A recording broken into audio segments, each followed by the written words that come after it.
a entrar, después empiezas a entrar en este universo de estudiando y haciendo haciendo tu investigación.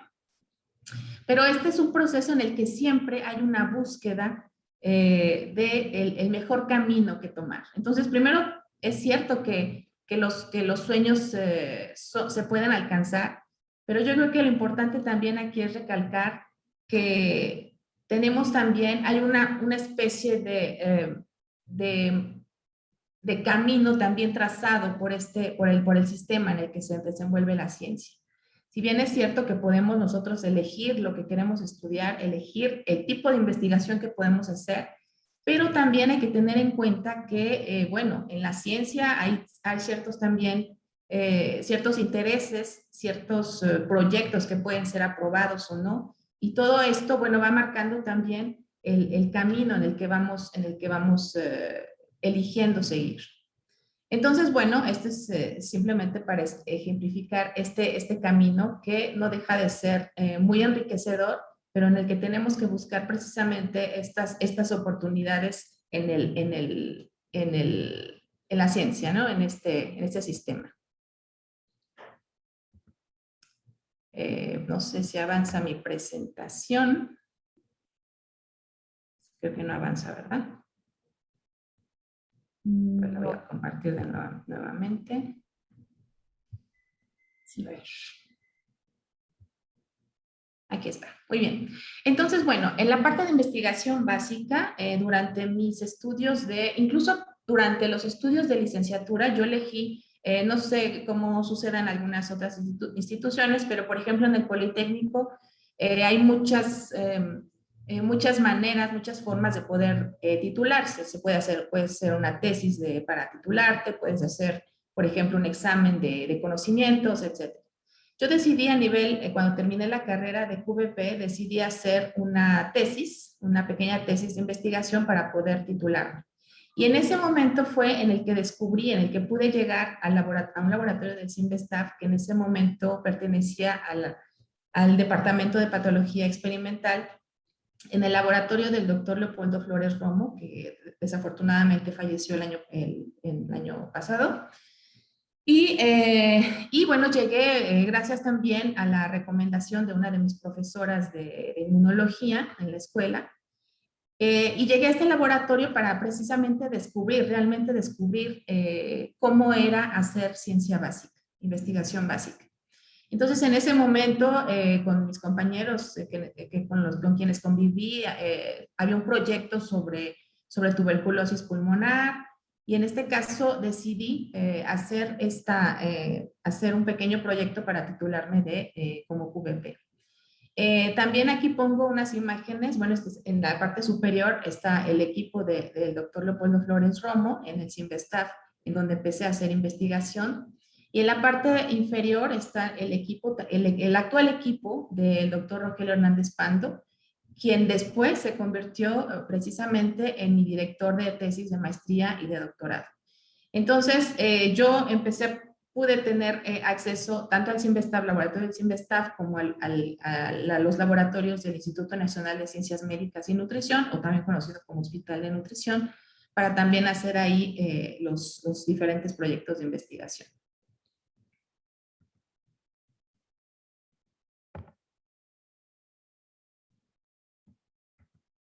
No sé por qué se detiene.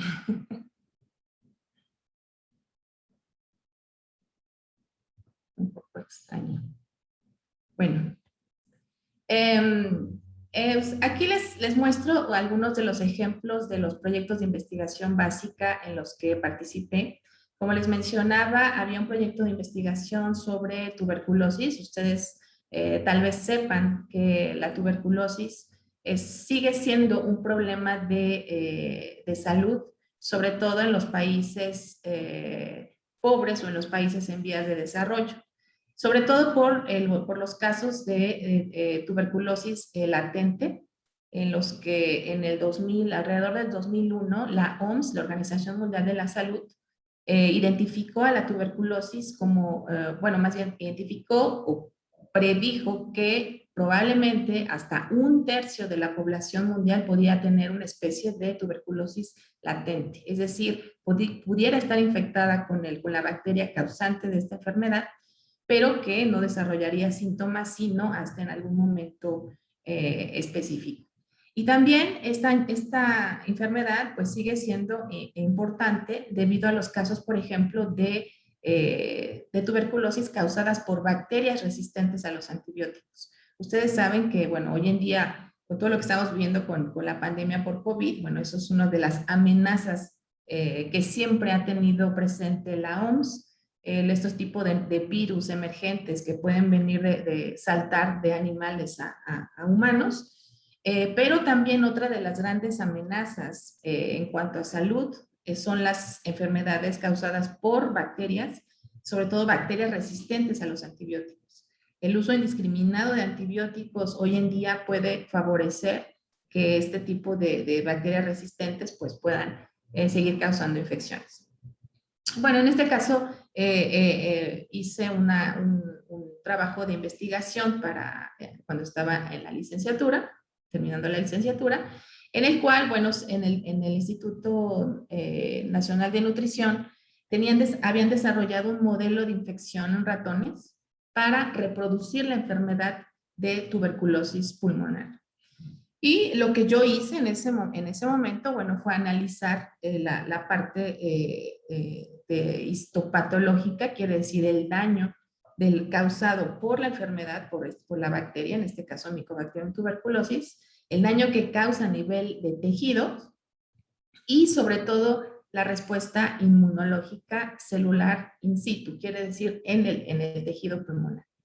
Y bueno, este fue un proyecto muy grande en el cual participaron pues algunos, en ese momento, algunos estudiantes de doctorado que estaban haciendo su tesis de doctorado, y yo participé en una pequeña parte en ese momento de este proyecto, analizando yo específicamente una población de células, en este caso bueno, se llaman células que tienen un marcador que se llama CD11C, positivas. En este caso, ¿por qué esas células? Porque vimos que estas células pudieran tener un papel interesante en la infección, pudieran ser estas células, las células que atrapan, en este caso las bacterias causantes de la tuberculosis, y qué pasa, ¿no? Llevan esta bacteria para despertar o no una respuesta inmune favorable para controlar o no la enfermedad. En eso consistió en ese momento mi trabajo de tesis de licenciatura. Sí. No sé por qué no pasa sola, pero bueno, voy a ver si se puede hacer de otra manera. Y bueno, como todos los que estamos en la ciencia, ¿sí se ve bien mi presentación? Se alcanza a ver todo muy bien. Los que estamos, sí, gracias, en la ciencia, pues debemos de publicar. Los resultados científicos deben ser publicados en revistas indexadas, revistas científicas, que son normalmente evaluadas por otros científicos para para avalar, digamos, que esos resultados tengan un sustento. Y bueno, entonces ya empecé a publicar, en este caso, como coautor en estos proyectos. Bueno, después viene otra etapa en la que ya estaba haciendo la maestría con especialidad en inmunología, y creo que llega una etapa también en la que uno empieza a buscar qué tipo de proyectos científicos quiere uno hacer.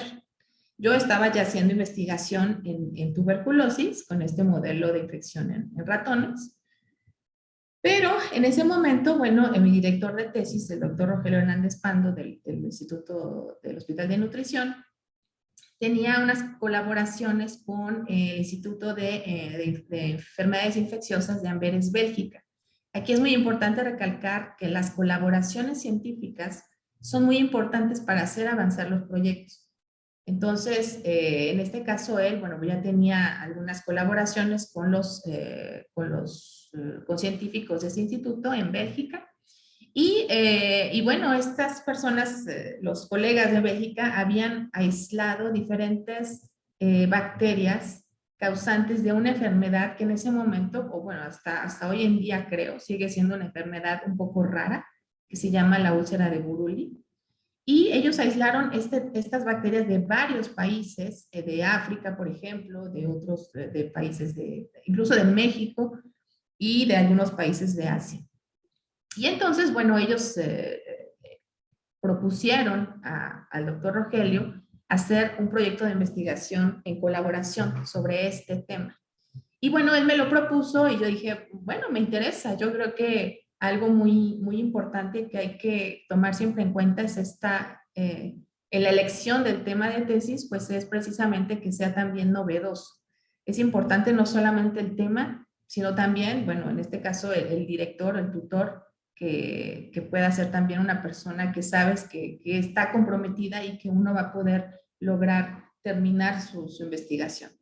Entonces, bueno, a mí me propuso hacer este proyecto con la úlcera de Buruli. Yo no sabía qué era. Bueno, aquí pueden ver una parte de la descripción de esta enfermedad, bueno, de una infección. Es una infección cutánea que, como ustedes pueden ver, causa úlceras en el tejido, sobre todo en el tejido subcutáneo. Es causante, muy aparatosas, ¿no? Es causada por una bacteria que se llama Mycobacterium ulcerans. Y bueno, debido a las lesiones que causa en la piel, pues estas lesiones pueden ser incluso causar discapacidades cuando ya llega a afectar no solamente el tejido subcutáneo, sino también incluso los huesos, ¿no? Por ejemplo. Entonces, bueno, lo que hice en la parte de mi tesis de maestría, de proyecto de investigación, fue analizar también las diferentes cepas, es decir, los diferentes tipos de bacterias aisladas en diferentes regiones, porque cada una tenía una virulencia diferente, es decir, cada una podía causar una infección grave, mediana, moderada o pudiera ser una infección muy ligera. Entonces, bueno, lo que hice en la parte de la tesis de maestría fue precisamente organizar el protocolo de infección, poner a punto el protocolo de infección en ratones nuevamente y analizar el proceso de daño histopatológico, es decir, cómo se comportaban las infecciones con las diferentes cepas, diferentes bacterias en el tejido de los ratones infectados. Y bueno, después, esa fue la parte de la investigación para mi tesis de maestría. Y para la tesis de doctorado, pues seguí con este mismo tema, analizando no solamente la parte de la histopatología de la enfermedad, sino también ya la respuesta inmune en el sitio de infección. Entonces, bueno, la respuesta inmunológica dependía del tipo de bacteria con la que yo utilizaba para infectar esos ratones. Habían, por ejemplo, con una cepa aislada de México, normalmente los ratones tenían ciertas lesiones que podían controlar la infección, causaban lo que conocemos como granulomas, que bueno, esto se ve un poco en las imágenes de la parte superior. Y al final, el ratón, los tejidos, el sistema, perdón, inmunológico del ratón controlaba perfectamente la infección. Sin embargo, por ejemplo, con cepas virulentas, una cepa, en este caso originaria de Ghana, del país en África, pues veíamos que causaba un daño tisular muy importante, los ratones empezaban a generar este tipo de inflamación, de úlceras, y bueno, la bacteria incluso se diseminaba a otros órganos del ratón. Entonces empezamos, bueno, y analizamos esta respuesta, analizamos cuál era el perfil de respuesta inmunológica de células que respondían ante esta infección y también de otros mediadores químicos que se conocen como citocinas, que son los mediadores que ayudan a que la respuesta inmunológica lleve un curso, por ejemplo, proinflamatorio o antiinflamatorio. Entonces, bueno, a grandes rasgos fue esto. Y bueno, seguimos publicando al respecto. Bueno, en esta parte fue la parte digamos que mis proyectos de investigación básica durante los estudios de maestría y doctorado. Y durante los estudios de doctorado tuve la oportunidad de ir al Instituto Pasteur, de hacer una estancia de investigación en el Instituto Pasteur. En ese momento, mi director de tesis, por eso les digo que las colaboraciones son muy importantes, porque eso abre las puertas, da pie a que podamos tener, podamos tener la oportunidad incluso de ir a otro laboratorio en otro país, porque eso pues da mucha experiencia para nuestra carrera, por ejemplo. Entonces, mi director de tesis tenía otro proyecto también en colaboración, gracias a una agencia de cooperación científica entre Francia y América Latina, eso por parte de Francia, y también un apoyo de la ANUYES, que es la Asociación Nacional de Universidades e Instituciones de Educación Superior aquí en México.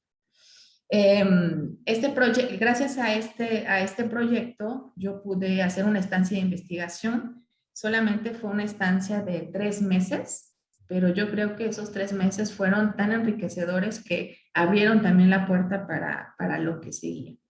Evidentemente, este otro proyecto, pues no era el proyecto de investigación que yo estaba haciendo en México. Este era un proyecto nuevamente sobre tuberculosis, pero yo dije, bueno, me dijo mi director de tesis, tú, si quieres también llevar este proyecto para que puedas tener la oportunidad de ir a la estancia, pues necesitas implicarte. Entonces, llevaba mi proyecto de investigación de tesis de doctorado y al mismo tiempo empecé a llevar otro proyecto sobre tuberculosis que llevaba con el Instituto Pasteur. Evidentemente esto, bueno, fue una carga de estrés suplementaria, pero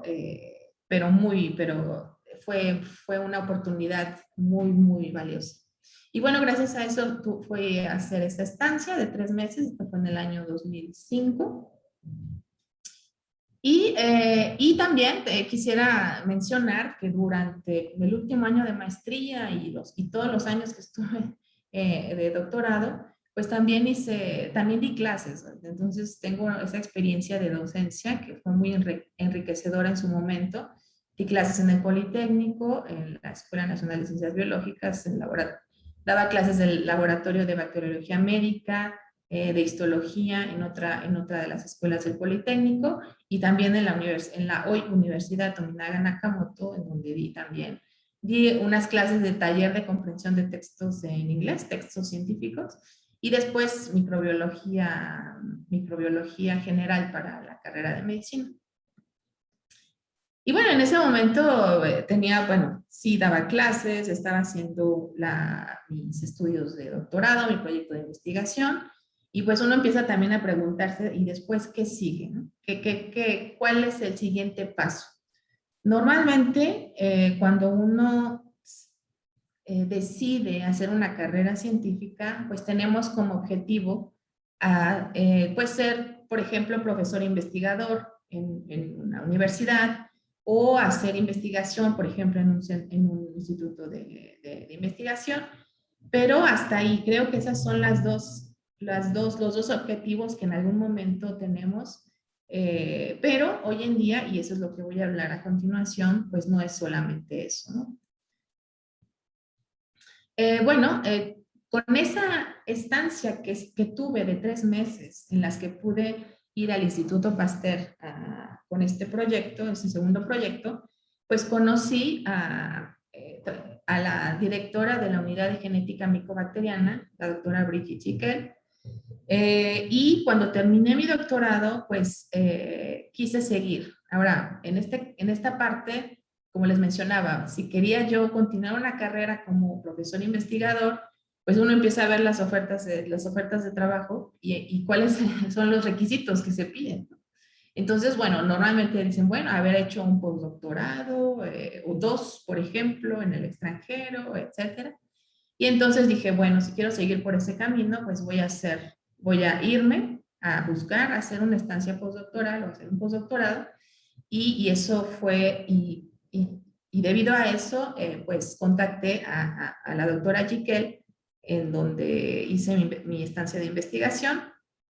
Y bueno, tenía un proyecto con el cual, gracias a este proyecto, pude regresar al Instituto Pasteur en el año 2010. Tuve la fortuna de que, bueno, tenía un proyecto financiado por es un programa europeo que financia proyectos muy grandes y gracias a eso, bueno, estuve haciendo el postdoctorado en la unidad de genética micobacteriana con ella. Bueno, a grandes rasgos, ¿en qué consistió este proyecto? Que bueno, sigue siendo de investigación básica. Volví nuevamente al tema de tuberculosis y en este caso, bueno, en este laboratorio de la doctora Jiquel habían hecho lo que llamamos una biblioteca de mutantes del agente etiológico, es decir, del agente causal de la tuberculosis, que es esta bacteria Mycobacterium tuberculosis. Entonces hicieron una biblioteca de mutantes con las cuales cuando uno, por ejemplo, muta, es decir, altera un gen específico o sin saberlo, porque esta biblioteca fue hecha un poco aleatoriamente, cuando uno altera un gen, pues hay un fenotipo, es decir, una características específicas de esa cepa, porque uno ya alteró, ¿no? Algún gen. Entonces, bueno, ellos tenían esta biblioteca con miles incluso de mutantes y el proyecto consistía en eso. Aquí hay que aclarar, como ustedes pueden ver en la parte izquierda de la presentación, que evidentemente como trabajamos con esta bacteria infecciosa que se clasifica, bueno, que está dentro del grupo de riesgo biológico 3, entonces, pues se tiene que trabajar en condiciones de confinamiento de bioseguridad nivel 3. Y por eso ahí ven mi foto ahí con este traje para trabajar, el cubrebocas N100, etcétera, para trabajar en esas condiciones. Y bueno, básicamente en lo que consistió este proyecto es que precisamente, como digo, tienen esa biblioteca de mutantes en las que se pueden ir haciendo selecciones dependiendo de alguna característica que queramos poner en evidencia. En este caso, lo que nosotros hicimos fue seleccionar mutantes que tuvieran que fueran sensibles al estrés oxidativo, en este caso a la presencia, por ejemplo, por peróxido de hidrógeno, o también conocido como agua oxigenada, porque sabemos que estas bacterias resisten el estrés oxidativo en el organismo. Nuestras células producen este tipo de sustancias que ocasionan estrés oxidativo y ese es un mecanismo de cómo nuestras células pueden destruir este tipo de bacterias, este tipo de patógenos dentro. Pero en el caso de esta bacteria, la causante de la tuberculosis, esta bacteria ha desarrollado mecanismos para evadir ser destruida dentro del cuerpo. Entonces, bueno, lo que nosotros queríamos poner de manifiesto, buscar, son seleccionar estas mutantes sensibles al estrés oxidativo para después poderlas utilizar como, por ejemplo, como cepa vacunal. Entonces, bueno, hubo una primera selección de 18 mutantes, después hubo una selección de 4 mutantes, y al final para tener 2 mutantes con las cuales pudiéramos trabajar más, con más detalle. Aquí a grandes rasgos, bueno, en eso consistió esta investigación, se seleccionaron esas mutantes, se comprobó que esos genes que se habían mutado son importantes para darle a la bacteria esas propiedades de resistir o no a este estrés oxidativo. Y bueno, se hizo, por ejemplo, se comprobó este hecho en macrófagos derivados de monocitos de sangre periférica de humanos. Nosotros utilizábamos sangre de donadores sanos para hacer este tipo de ensayos. Y bueno, en eso consistió a grandes rasgos esta parte de investigación.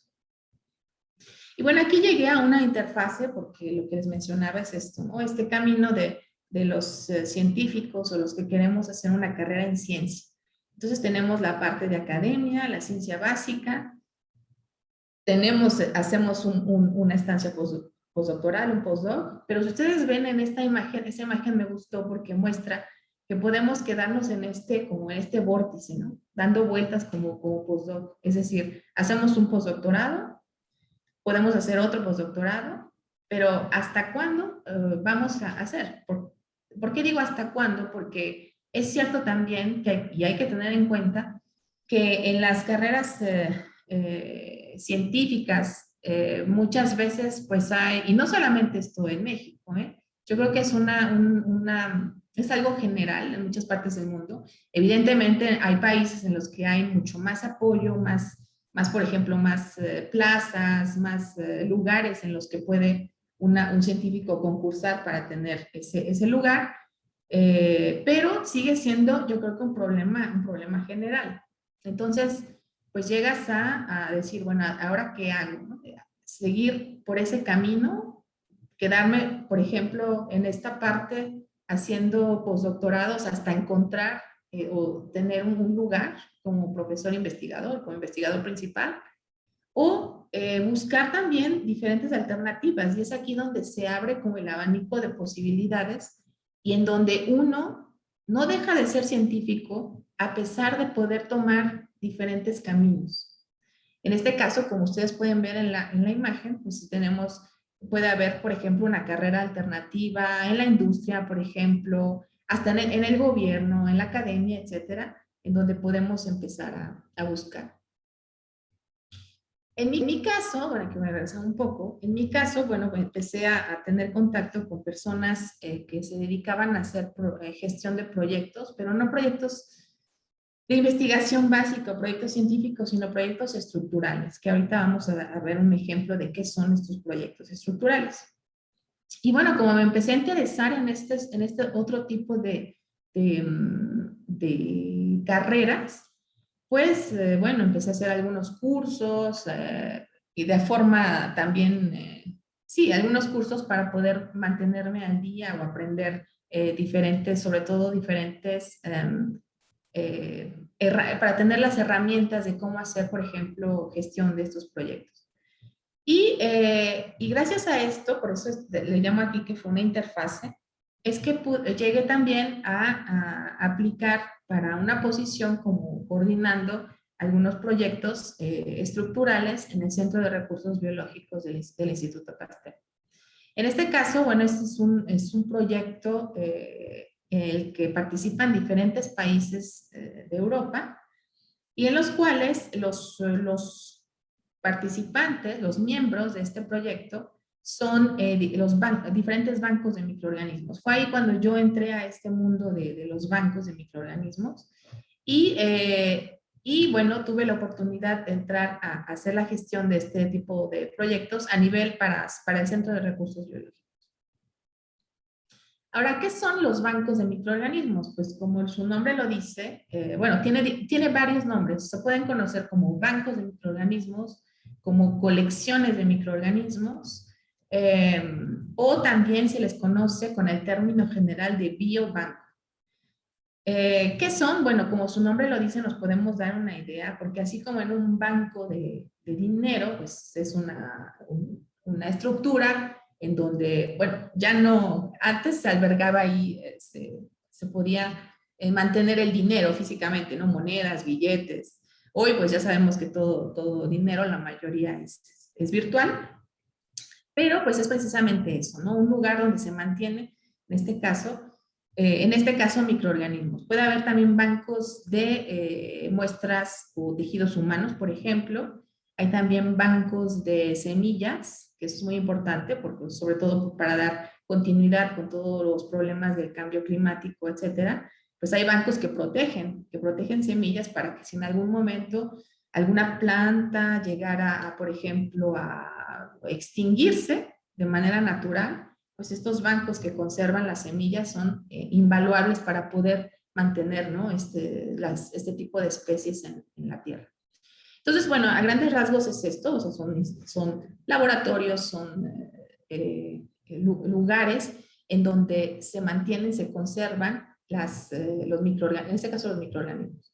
Y bueno, pues la misión de estos bancos es preservar, clasificar, estudiar los diferentes cultivos de microorganismos y sobre todo hacerlos disponibles, es decir, facilitar la disponibilidad de este material biológico para la investigación, para la industria, para las aplicaciones, etc. Y bueno, en la parte de abajo, aquí les muestro unas fotos de los diferentes métodos de conservación para los microorganismos. Esos son los métodos que comúnmente se utilizan para conservarlos a largo plazo. Entonces, tenemos la crioconservación a menos 80 grados, y también la crioconservación, en este caso con nitrógeno fase líquida o gaseosa. Estamos hablando ahí de temperaturas que llegan hasta menos 196 grados centígrados. Y otro proceso que está en medio, que es la liofilización, que es un proceso en el cual se deshidrata una muestra aplicando una presión atmosférica y haciendo un vacío en las ampolletas para poder conservarlos a largo plazo. Y bueno, los microorganismos, muchos de ellos, la mayoría de ellos se conservan por muchísimos años en estas condiciones con estos métodos de conservación. Bueno, y en esta parte les quiero mostrar que por qué son importantes los bancos de microorganismos. Bueno, nos ayudan a, por ejemplo, a mantener o a cuidar la reproducibilidad de resultados. Es decir, con todo lo que les mencioné en la primera parte de la plática, la parte de la investigación básica, les hablé, por ejemplo, de estas cepas de Mycobacterium ulcerans que fueron aisladas en diferentes países, por ejemplo, o les hablé en este otro proyecto de todas las mutantes, de las 6,000 mutantes que se tenían de Mycobacterium tuberculosis. Imagínense todo el trabajo que implica, pues, colectar, ir a buscar, aislar todas estas, de todos estos microorganismos. Todo el trabajo que implica y todo el trabajo y entonces todo ese trabajo poder mantenerlo, es decir, no solamente cuidar la reproducibilidad, sino hacer disponible este material. Es decir, una vez que nosotros pasamos varios años, por ejemplo, estudiando con estos microorganismos, pues hay que asegurar que ellos sigan y que estén disponibles para que otras personas, otros individuos puedan seguir un proyecto de investigación y utilizarlo. Entonces, por eso también son importantes estos bancos. También son importantes porque pues, hay una caracterización de las cepas. Ustedes, bueno, es importante mencionar que las bacterias o los virus, por ejemplo, cuando uno los cultiva frecuentemente, pues van perdiendo las propiedades que tenían anteriormente, o sea, van mutando, van cambiando. Y entonces, al cambiar y al mutar, pues si nosotros no tenemos una cepa, un microorganismo de referencia, puede ser que nuestros resultados se vean alterados porque estos microorganismos han sido muy frecuentemente manipulados y han cambiado. Ahorita con la pandemia de COVID, ustedes saben y escuchamos todo el tiempo hablar de las variantes. ¿Qué son las variantes? Eso, o sea, son mutaciones que tienen, en este caso, los virus, que los hace tener características diferentes. Y bueno, otra parte importante es proteger este patrimonio científico. En esta parte de la gestión de proyectos estructurales, me abrió otra puerta, otra posibilidad de hacer nuevas cosas. En este caso, bueno, empecé a incursionar en el área para hacer investigación para, por ejemplo, la identificación de nuevas especies bacterianas. Entonces, empecé aquí en la parte inferior izquierda. Ven un artículo en el cual nosotros descubrimos unas nuevas especies de bacterias a las cuales les pusimos nombre, bueno, tomando como base las reglas para poner nombres científicos, pertenecen a un género que se llama Psicrobacter, y ya le agregamos el nombre como Pasteuri, porque fue en el Instituto Pasteur, y el otro lo nombramos Psicrobacter piechodi, porque Piechot fue el científico que hace varios años aisló estas bacterias, pero bueno, hasta hoy pudimos, por ejemplo, describir estas nuevas especies. Bueno, y en la parte superior está el equipo del Centro de Recursos Biológicos con el que empecé a trabajar en esta parte. Cabe mencionar que la directora del Centro de Recursos Biológicos en ese entonces, Chantal Bisset, con quien trabajé, bueno, fue galardonada con la medalla de la Legión de Honor de Francia. Y también este tipo de proyectos me permitió hacer esto, o sea, tener una interacción con muchas otras personas de otros países, hacer el networking, ¿no? Que es muy importante para precisamente todas estas colaboraciones y trabajo en equipo. Bueno, en la gestión de biobancos ya no solamente hacemos ciencia básica o ciencia o algún tipo de investigación de tecnologías, por ejemplo, sino que, bueno, tuve que incursionar también en otros aspectos como la gestión administrativa de una infraestructura o incluso analizando costos, ¿no? Por ejemplo.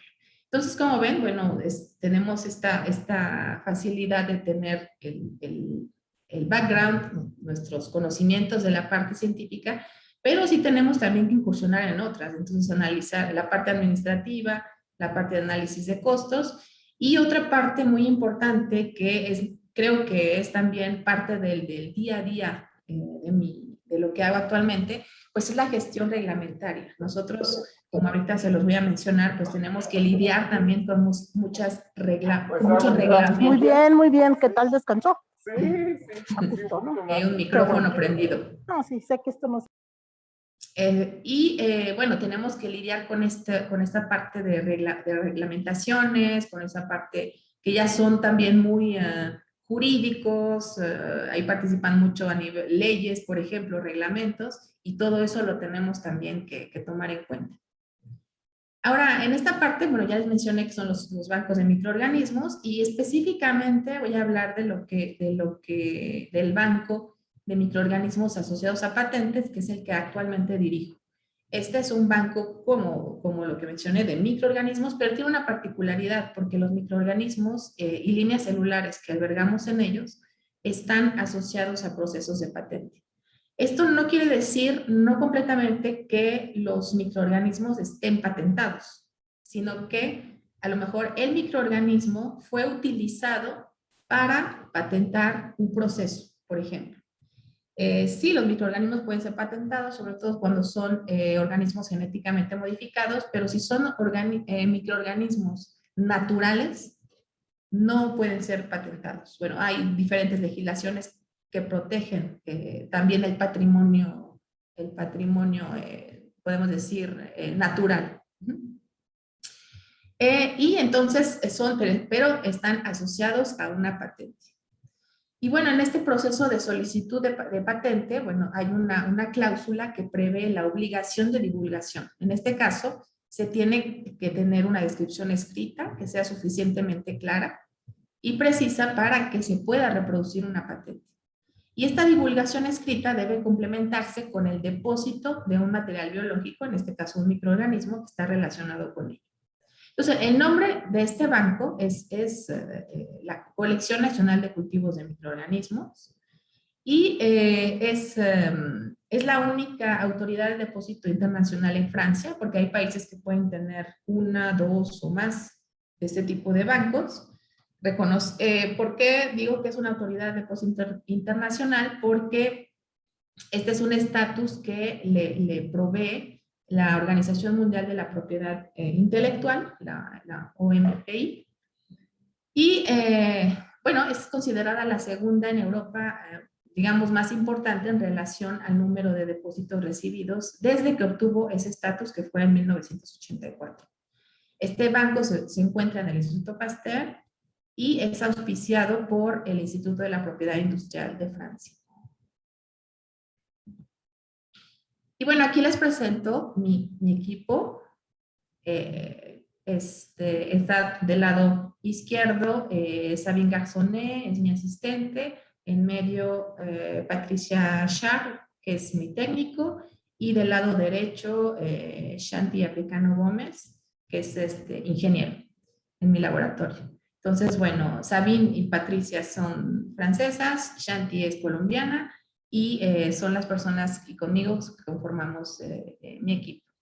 En este banco de microorganismos, bueno, albergamos, como su nombre lo dice, microorganismos, que para nosotros los que sabemos de biología, los que estamos en esa área, sabemos que por ejemplo, las líneas celulares no son consideradas microorganismos, pero legalmente, como todo esto tiene que ver con un texto reglamentario y son más los abogados los que han escrito todos estos textos, pues ellos dicen microorganismos y ponen todo en el mismo conjunto, ¿no?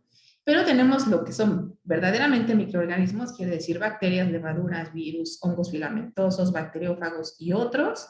Y también tenemos, conservamos líneas celulares como hibridomas, por ejemplo, líneas celulares humanas o líneas celulares animales. Y en la parte de abajo ven, bueno, parte de fotos de mi laboratorio. Actualmente, por ejemplo, contamos con un laboratorio de clase de riesgo biológico clase 1, tenemos 2 de riesgo biológico de clase 2 y un laboratorio también de riesgo biológico clase 3. Y bueno, aquí tienen en la parte, esto es en la parte inferior izquierda, y en la parte inferior derecha, ustedes pueden ver algunos de los contenedores de nitrógeno líquido que tenemos para conservar estas muestras, estos microorganismos, y líneas celulares y congeladores, ¿no? Los ultracongeladores, bueno, no son ultracongeladores, son congeladores a menos 80 grados centígrados. Y bueno, ya para terminar, quiero solamente platicar un poco también de la participación en algunos grupos de expertos o comités consultivos. Les digo que mi trabajo ya no queda solamente en la parte científica, técnica, sino que tiene que ver mucho también con la parte administrativa, de gestión, legislación, etc. Entonces, hay una parte por ejemplo, del grupo consultivo en el que participo de acceso a recursos genéticos. Hay todo un protocolo internacional que es el protocolo de Nagoya que regula el acceso a los recursos genéticos y la distribución de beneficios. Es un protocolo muy interesante. Nos podemos pasar mucho tiempo hablando de él, pero a grandes rasgos regula, digamos, que si se va a explotar, a utilizar un recurso genético, por ejemplo, proveniente de México, y que se va a utilizar para una planta medicinal, por ejemplo, y se extrae un principio activo en Japón y se crea un medicamento en Japón, hay una utilización, en este caso, de este recurso de origen mexicano, pero este protocolo, el objetivo es que el beneficio de esa utilización, en este caso explotándolo, por ejemplo, en Japón, pueda regresar al país de origen. Entonces, un protocolo muy interesante, muy importante, pero que bueno, que por lo mismo de ser aplicado a la parte científica, pues genera un poco también complica un poco el día a día del trabajo, sobre todo para hacer investigación. Bueno, hay también participo en una red internacional de información de secuencias digitales. O sea, esto viene precisamente con el protocolo de Nagoya, porque esto se está queriendo extender a cómo utilizar la información, por ejemplo, si tenemos una secuencia de DNA derivada de de una planta, de un microorganismo, de lo que sea, si el acceso a estas secuencias debe o no ser libre, o debe o no generar un beneficio para el origen. Aquí es un poco más complicado porque tenemos que partir precisamente de un organismo en el cual se aísla, ¿no? Por ejemplo, el DNA se secuencia, y luego, ¿qué vamos a hacer con esa secuencia? Entonces, hay todo un dilema, diferentes tipos de opiniones al respecto, pero solo lo quise poner aquí porque precisamente somos nosotros, los científicos, los que trabajamos al día a día, los que tenemos que manifestarnos y tenemos que decir cómo afecta o cómo beneficia, por ejemplo, que se pueda legislar, que pueda haber una ley que regule el acceso a esta información. Entonces, organizamos precisamente, esto fue en julio, a principios de julio, un panel de discusión en donde con esta red internacional pues se hicieron sesiones Europa, Norteamérica, se hicieron otras sesiones de Latinoamérica, Asia, África, y para discutir precisamente estos temas. Y sobre todo con el objetivo de invitar a los que toman las decisiones a nivel político, a nivel jurídico, y bueno, eso es muy interesante. Bueno, evidentemente, como es parte del proceso de patentes, pues estoy participando también con un grupo de trabajo de la Organización Mundial de la Propiedad Intelectual. Y gracias a estos otros proyectos estructurales, como este MIRI, que es un proyecto estructural europeo de bancos de microorganismos, o el RIBIS, que es un proyecto entre diferentes infraestructuras de investigación, nos permite también tener esa participación para discutir, por ejemplo, temas como bioseguridad, o discutir algunos temas de posibles colaboraciones en el futuro con en este caso es un ejemplo que también fue recientemente este simposio con América Latina. Y bueno, hay una ventaja también el poder participar en este tipo de simposio para establecer colaboraciones. El hecho de que pues yo sea mexicana, pues eso también ayuda a que no haya también la frontera con el idioma, ¿no? Y poder hacer algo así con nuestros colaboradores en Latinoamérica.